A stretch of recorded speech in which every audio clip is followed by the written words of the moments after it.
우리 하나님은 세상을 창조하시고 운행하시는 하나님이십니다. 그러므로 하나님이 아니고는 이 세상에 어떤 것도 존재할 수도 없고 지속할 수도 없다는 겁니다. 그러므로 모든 피조물은 하나님으로만 존재하니 신앙인들은 만물의 주인이 하나님이시며 그리고 그 하나님은 절대 주권자이심을 믿어야 합니다. 특별히 구원을 받아 하나님의 자녀가 된 신앙인이라면 그러면 세상에 태어난 것 그리고 지금의 우리가 지금 이 자리에 있는 것 이 모두가 다 하나님이 베푸신 사랑이요 은혜임을 믿고 감사해야 할 줄로 믿습니다. 아멘 합시다. 모두가 은혜입니다. 오늘 여러분이 함께 예배하고 함께 참여하는 것 주의 은혜라고 하는 것을 말씀합니다. 그런데 우리가 아셔야 되는 것은 유대인들의 신앙 가운데는 하나님의 살아계심을 믿을 뿐만 아니라 그 하나님을 향한 신본주의적 믿음, 그 중심이 하나님께 있기 때문에 그들의 신앙은 철저한 신본주의 신앙이라 하는 겁니다. 그러므로서 하나님의 말씀대로 우리가 살아가는 이 신본주의만 영원하다는 것을 아셔야 합니다. 하나님의 말씀은 분명하니 우리의 소견대로 인본주의적으로 내 중심으로 내 뜻대로 내 방법대로 신앙생활하는 것 다 헛될 뿐만 아니라 다 사라지는 것이라고 성경은 우리에게 경고하고 있다는 사실입니다. 그러므로 신앙이라고 하는 것은 반드시 신본주의적이어야만이 온전할 수 있다고 하는 거예요. 우리가 구약에 있는 법궤를 예를 들어 말씀을 드리겠습니다. 법궤라고 하는 그 안에 거기 안에다가 하나님께서 두시고자 하는 것을 말씀을 했고 명령한 사실이 있습니다. 우리가 성막을 볼진데 히브리서 9장 1절에서 5절을 보면 첫 언약에도 섬기는 예법과 세상에 속한 성소가 있더라. 예비한 첫 장막이 있고 그 안에 등잔대와 상과 진설병이 있으니 이는 성소라 일컫고 또 둘째 휘장 뒤에 있는 장막을 지성소라 일컫나니 금향로와 사면을 금으로 싼 언약궤가 있고 그 안에 만나를 담은 금 항아리와 아론의 쌍난 지팡이와 언약의 돌판들이 있고 그 위에 속죄소를 덮는 영광의 구름 날개들이 있으니 이것들에 관하여는 이제 낱낱이 말할 수 없노라 라고 말씀을 합니다. 바로 우리가 그 안에 성소가 있고 지성소가 있고 그 지성소에는 법궤가 있고 라고 말씀을 하고 있어요. 그러나 그 가운데에 우리가 알기로는 법궤 안에 세 가지가 들어있다라고 이야기합니다. 하나는 돌판 2개요, 하나는 아론의 쌍난 지팡이, 그리고 그 안에 하나는 만나가 든 금 항아리라고 이렇게 이야기를 하고 있습니다. 그러나 하나님의 명령 가운데는 그렇게 말씀하고 있지 않습니다. 민수기 17장 3절에서 4절을 보면 레위의 지팡이에는 아론의 이름을 써라. 이는 그들의 조상의 가문의 각 수령이 지팡이 하나씩 있어야 할 것임이니라. 그 지팡이를 회막 안에서 내가 너희와 만나는 곳인 증거궤 어디? 앞에 두라 라고 말씀을 합니다. 10절에 보게 되면 말씀을 하기를 여호와께서 또 모세에게 이르시되 아론의 지팡이는 증거궤 어디? 앞으로 도로 가져다가 거기에 간직하여 라고 말씀을 합니다. 증거궤라고 하는 법궤 안에 넣는 것이 아니라 하나님의 명령에는 그 앞에 두라고 이렇게 말씀하고 있다는 거죠. 금 항아리도 마찬가지입니다. 출애굽기 16장 33절에서 34절을 보면 또 모세가 아론에게 이르되 항아리를 가져다가 그 속에 만나 한 오매를 담아 여호와 어디에? 앞에 두어 너희 대대로 간수하라.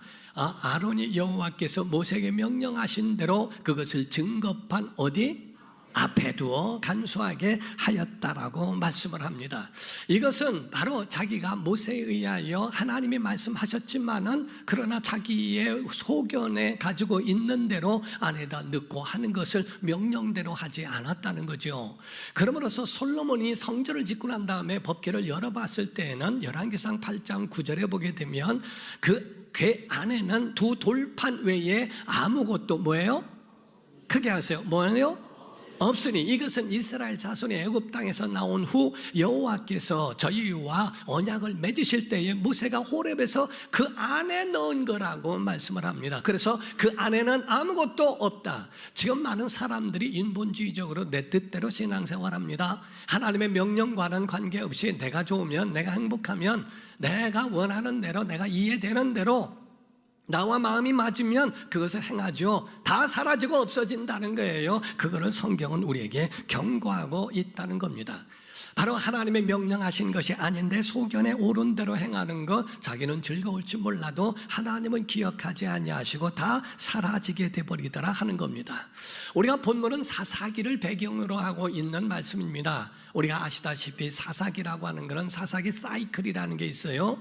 그래서 사이클과 같이 돌고 돕니다. 하나님이 평화를 주셨습니다. 그 가운데 너무 편하니까 하나님을 돌아서서 우상 숭배하면서 타락합니다. 타락하고 나니까 하나님이 징계가 오게 되고 징계에 못 이겨서 하나님을 부르짖어 회개합니다. 하나님이 사사를 보내서 구원을 하시고 그리고 평화가 옵니다.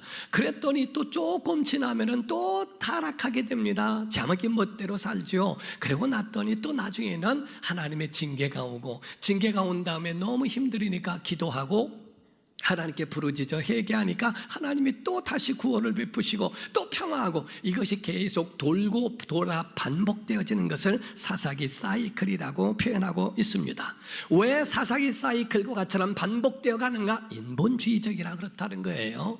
인본주의적 그러한 신앙은 본질이 변해버리기 때문에 변질되어 버린 그 신앙 안에서는 타락만 올 수밖에 없다는 것을 말씀합니다. 세상은 철저하게 인본주의예요. 하나님은 신본주의로 살라는 겁니다. 신본주의와 인본주의는 서로가 부딪히고 정면 충돌하게 되어 있습니다.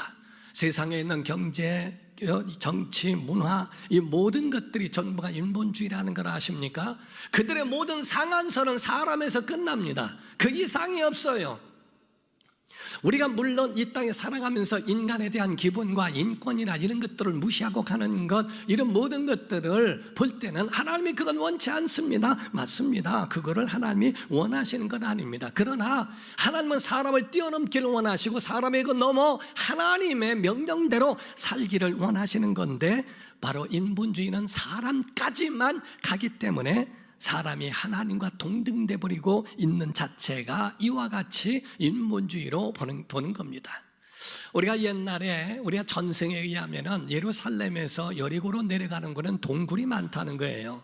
그 동굴 가운데가 동굴이 하도 많기 때문에 거기는 강도들이 많이 있다는 겁니다. 거기에 지나가는 사람들을 잡아다가 죽이기도 하고, 그래서 때려서 죽이고, 그리고 그 안에 있는 금품과 이런 돈과 이런 것들을 다 취하고 그를 묻어버린다고 하는 겁니다. 그래서 이와 같이 강도들이 있었는데 그 중에 두 강도가 있었대요. 두 강도가 있는데 지나가는 한 사람을 보고 뛰어가서 그를 잡아다가 동굴에 집어넣습니다.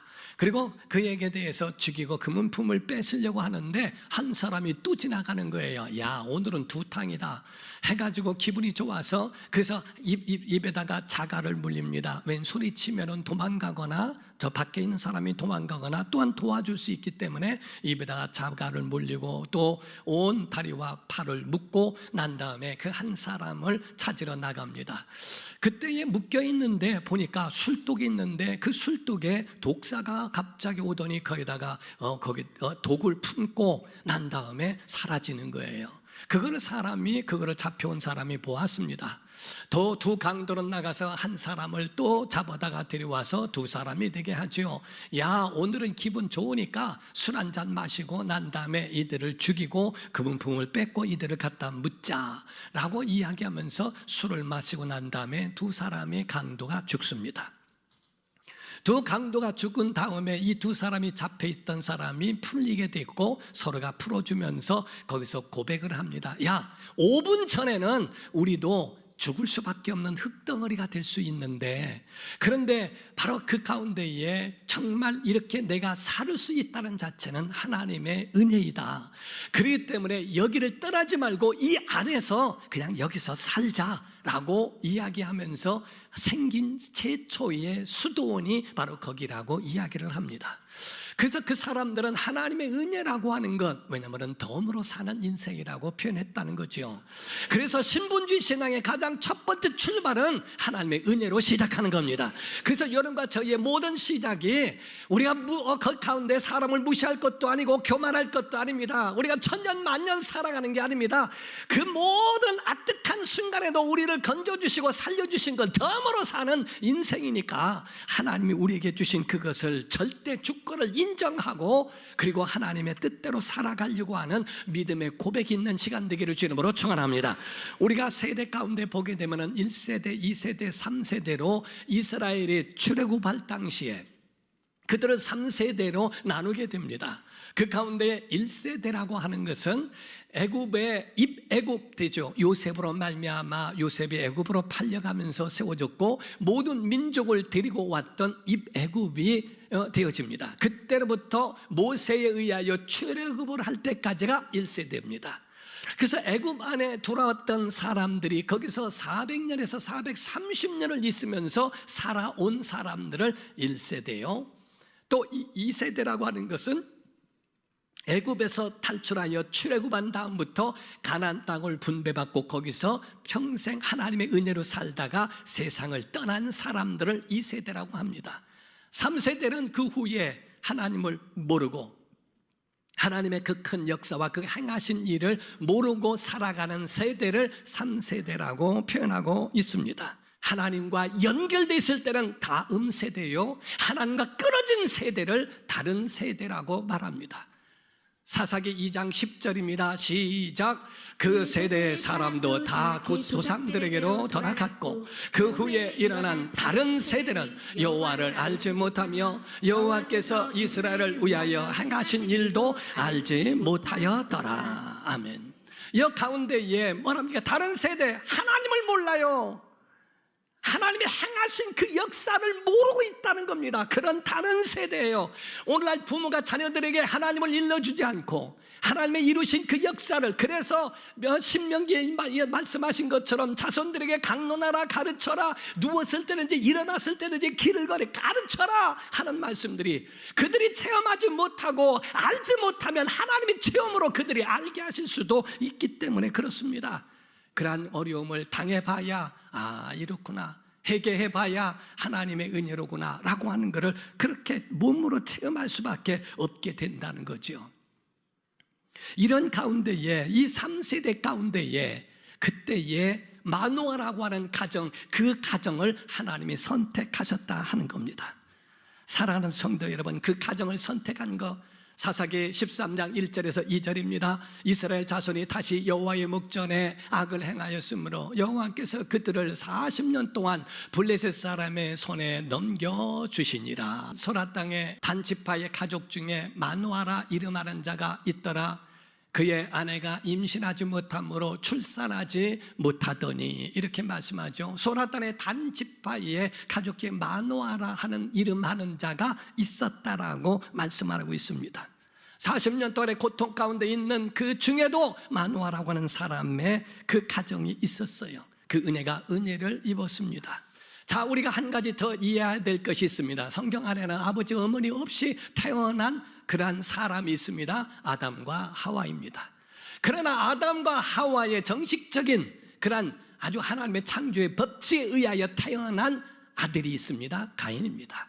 이 가인에 대하여 성경은 창세기 4장 1절에 뭐라고 말하냐면, 아담이 그의 아내 하와와 동침하매 하와가 임신하여 가인을 낳고 이르되 내가라고 그랬어요. 여호와로 말미암아 등담하였다 하니라. 자, 여호와로 말미암아 등담해서 아들을 얻었다라고 말은 하지만 문제는 내가가 주어라는 겁니다. 내가 낳았다는 겁니다. 내가 하는데 하나님이 도와줘서 내가 나다. 내가 중심에, 오늘날 교회 예배를 하더라도 똑같습니다. 내가 중심되어진 이 예배 자체가 인본주의적이라는 거예요. 내가 주어가 됐을 때에 이루어진 그 아들 가인이 뭡니까? 인본주의의 자식은 바로 살인자가 되어져 아벨을 죽이게 되는 일을 하게 됩니다. 창세기 4장 25절입니다. 말씀하기를 아담이 다시 자기 아내와 동침함에 그가 아들을 낳아 그의 이름을 셋이라 하였으니 이는 하나님이, 자, 주어가 하나님이에요. 내게 가인이 죽인 아벨 대신에 다른 씨를 하나님이 주셨다, 이렇게 말합니다. 신본주의는 하나님이 주신 거예요. 건강은 내가 한 것이 아니라 하나님이 건강 주신 거예요. 이것이 바로 이와 같이 신본주의적인 믿음을 가진 사람들의 고백은 하나님이 주셨다라고 하는 믿음입니다. 신앙생활을 나를 위하여 예배한다, 물론 그렇죠. 처음에 교회 나오는 사람들은 인본주의적이죠. 한 번에 바뀔 수는 없죠. 그러나 변화되어져 가야 하는 것이 우리의 과제요, 숙제라 이 말이에요. 하나님을 위하여 예배하는 게 신본주의요, 나를 위하여 예배하는 것은 그 인본주의에서 비롯됐다고 보는 겁니다. 오늘 많은 사람들이 교회 오더라도 인본주의에서 벗어나지 못합니다.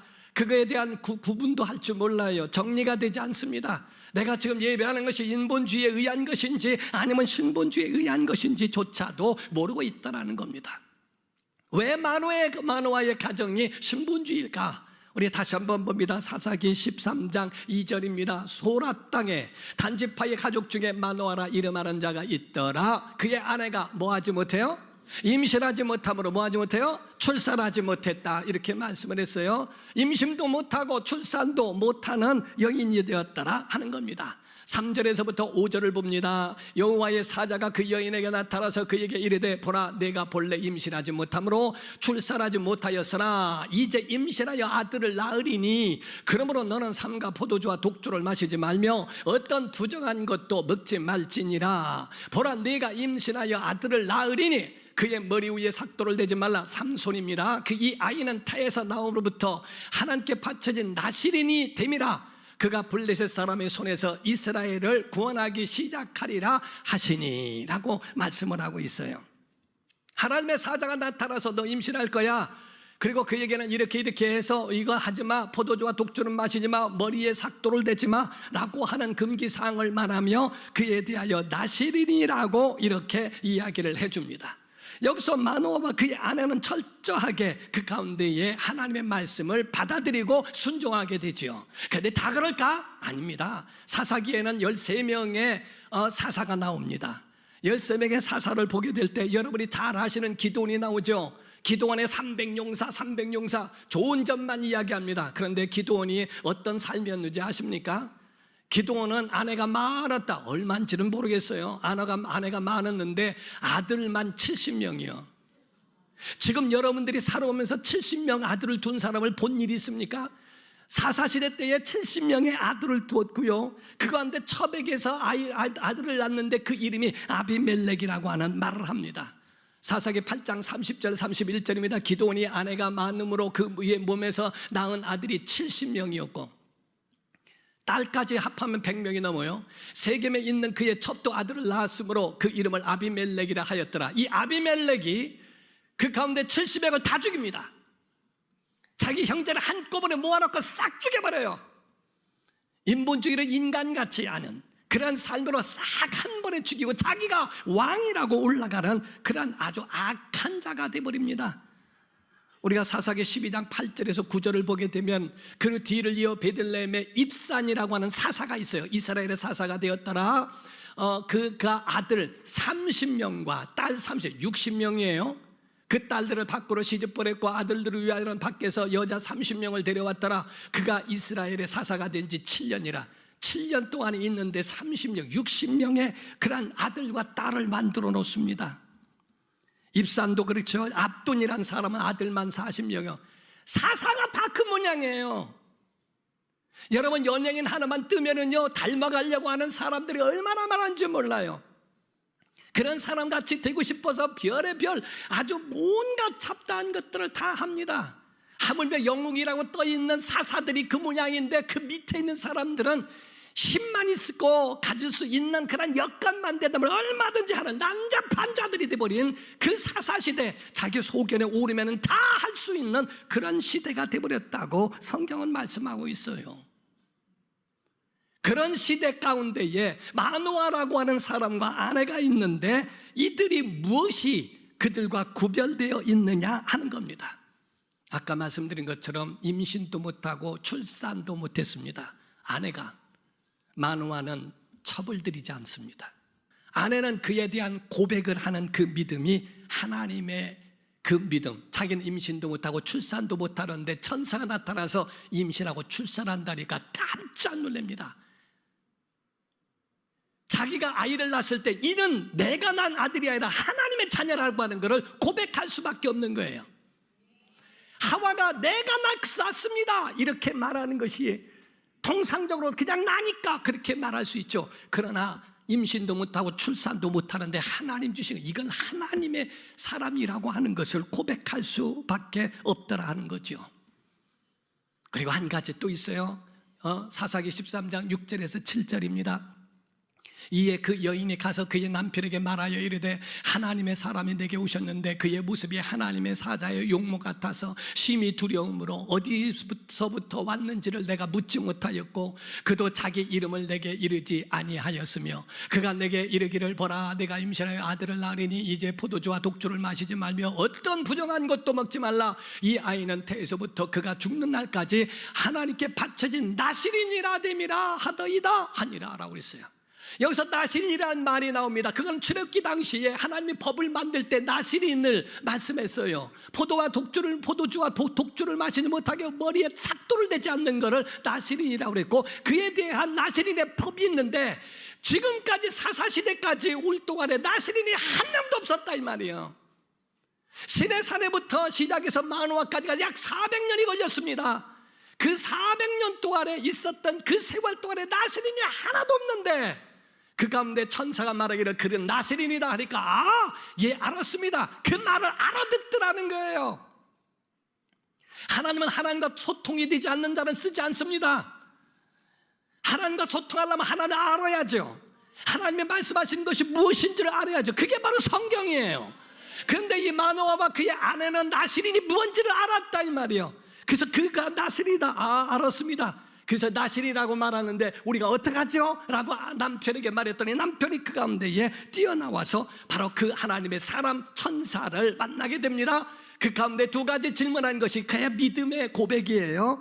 사사기 13장 11절 12절입니다. 마노아가 일어나 아내를 따라가서 그 사람에게 이르러 그에게 묻되 당신이 이 여인에게 말씀하신 그 사람이니까 하니 이르되 내가 그로다 하니라. 마노아가 이르되 내 이제 당신의 말씀대로 되기를 원하나이다. 순종했죠. 두 번째 이 아이를 첫 번째 질문입니다. 어떻게 기르며 우리가 그에게 어떻게 행하리까? 라고 말을 했어요. 하나님 이 하나님의 사람을 내가 할 텐데 낳게 되고 얻게 되면 어떻게 키우죠? 그냥 키우면 됐지 뭘 그걸 물을까? 여러분 그게 아니에요. 하나님의 뜻대로 키워야 되고 하나님의 방법대로 어떻게 키울까요? 그게 바로 유대인의 방식이에요. 신본주의적 믿음이고 그런 질문이라는 거죠. 두 번째 질문은 다른 게 아닙니다. 바로 그에 대하여 말씀하는 사사기 13장 17절에 18절입니다. 마노아가 또 여호와의 사자에게 말하되 당신의 이름이 뭡니까? 두 번째 질문입니다. 당신의 말씀이 이루어질 때에 우리가 당신을 존귀히 여기리이다. 여호와의 사자가 그에게 이르되 어찌하여 내 이름을 묻느냐? 내 이름은 기묘자라 하니라. 사랑하는 성도 여러분, 여기서 우리가 아셔야 될 것은 두 가지 질문에서 어떻게 기를까요? 어떻게 키울까요? 넌 내 새끼야, 내 자식이야, 내 뜻대로 살아, 내 마음대로 해. 이것이 아니라 어떻게 하나님의 뜻대로 이 아이를 기를까요? 어떻게 하나님이 기뻐하시는 사람으로 다른 세대가 아니라 다음 세대로 만들어드려야 할까요? 하나님 어떻게 할까요? 라고 하는 걸 묻습니다. 이게 유대인의 교육이고 두 번째 하나님의 이름을 알게 한다는 겁니다. 아도나이 여호와 야훼. 하나님을 알아라. 하나님을 알아라. 그의 입을 벌릴 때 하나님의 이름을 부르도록. 그 이름은 뭐냐? 기묘자라. 기묘자라는 말은 기이한 일을 행하시는 분. 그 이름을 부르면 기이한 일을 너에게 행하실 거야. 하나님이 너를 기이한 곳으로 인도해 주실 거야. 그 어려운 기가 막힌 웅덩이에서 너를 건져 주실 것이고 구름 기둥과 불 기둥으로 인도하여 주실 거야 라고 하는 하나님의 이름을 부르게 하고 두 번째 교육은 다른 게 아닙니다. 요만한 높은 데에서 뛰어내려봐, 뛰어내려봐. 아빠가 받아줄게. 무서워. 괜찮아, 괜찮아. 뛰어내려, 뛰어내려. 무서워. 아빠가 받아준다니까. 그럼 알았어. 꼭 받아줘야 돼. 그래. 딱 뛰어내릴 때에 싹 피해버린대요. 아버지가 피해버린다. 팍 떨어져가지고 아가 울면서 아빠 미워. 왜 거짓말하냐. 아이의 얼굴에 있는 몸을 털어주면서 한마디 한대요. 사랑하는 아들아, 이 험한 세상 살아갈 때 아빠도 믿지 마라. 하나님만 너의 보호자다. 세상 믿지 말고 사람 믿지 마라. 반드시 유대인들은 이거 한 번 가르친다는 거예요. 세상에 어떤 것도 믿지 마라. 하나님만 너를 인도하시는 분이시다. 여러분, 그 하나님을 의지하고 살아가는 게 신본주의입니다. 예배 가운데 내가 기쁘고 내가 즐겁고 설교가 재밌고 뭐가 예배가 재밌으니까 그것 때문에 내가 즐거우려고 했던 것에서 하나님을 기쁘시게 하고 하나님의 이름을 높이고 하나님의 이름을 찬양하고 하나님의 그 이름을 기묘자의 이름을 부르면 하나님께서 여러분의 앞날을 지켜주실 줄 믿습니다. 여러분의 삶에 인본주의 믿음이 아니라 신본주의로 변화되기를 주의 이름으로 축원합니다.